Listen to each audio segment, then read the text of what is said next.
আসসালামু আলাইকুম viewers, welcome to my kitchen. আজ আমি আপনাদেরকে করে দেখাবো তালের বড়া। আর আমার তার জন্য লাগছে, প্রথমে আমি 1 কাপ চালের গুঁড়ো নিয়ে নিলাম। তারপর আমি 1 কাপ তালের পাল্প দিয়ে দিচ্ছি।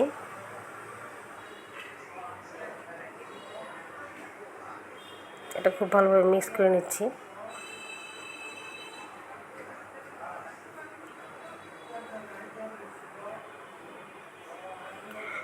এখন দিয়ে দিচ্ছি 1/2 কাপ আটা। আটাটা দিলে বড়াটা একটু সফট হবে। শুধু চালের গুঁড়ো দিয়ে দিলে বড়া শক্ত হয়ে যায়। দিয়ে দিলাম 1 চিমটি লবণ,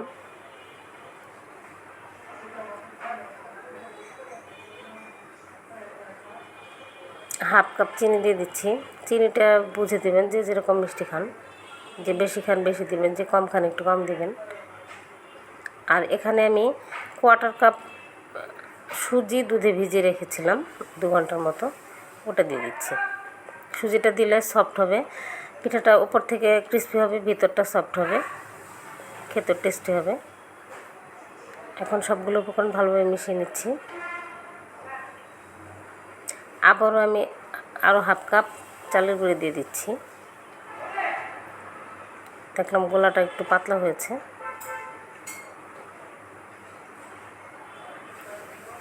কনসিস্টেন্সিটা ঠিক এরকম হবে, দেখুন। এর চেয়ে পাতলা হলে কিন্তু বড়া হবে না।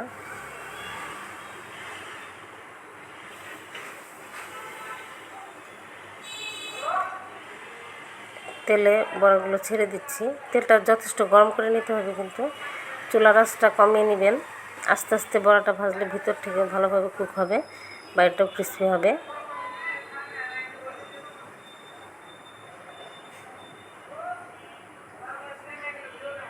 সবগুলো বড়া দেওয়া হয়ে গেছে।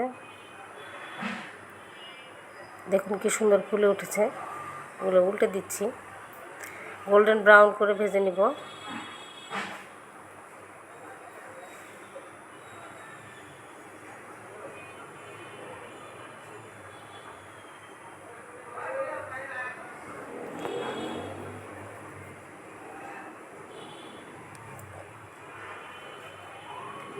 আমি 3 বারে বড়াগুলো ভাজবো, একবারে তো সবগুলো ভাজা সম্ভব না। এটা খেতে কিন্তু অনেক মজা হয়। আর আমার এই রান্নাটি যদি ভালো লেগে থাকে, প্লিজ আমার চ্যানেলটি সাবস্ক্রাইব করুন এবং পাশে থাকা বেল আইকনটি ক্লিক করুন, যাতে আমার দেওয়া ভিডিওগুলো সবার আগে আপনার নোটিফিকেশনে পৌঁছে যায়। বড়াগুলো তুলে নিচ্ছি আমি। এখন আমার বড়াগুলো একদম রেডি, দেখুন।